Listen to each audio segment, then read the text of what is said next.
Anticipatory grief, the normal mourning that occurs when a patient or family is expecting a death. Anticipatory grief has many of the same symptoms as those experienced after a death has occurred.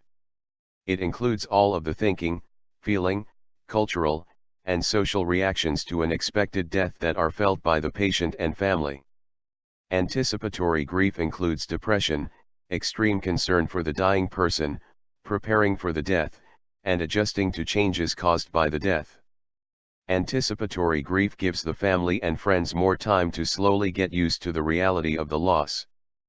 People are able to complete unfinished business with the dying person, for example, saying goodbye, "I love you," or "I forgive you." Anticipatory grief may not always occur. Anticipatory grief does not mean that before the death, a person feels the same kind of grief as the grief felt after a death. There is not a set amount of grief that a person will feel. The grief experienced before a death does not make the grief after the death last a shorter amount of time. Grief that follows an unplanned death is different from anticipatory grief.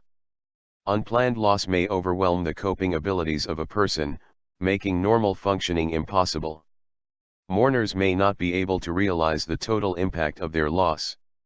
Even though the person recognizes that the loss occurred, he or she may not be able to accept the loss mentally and emotionally.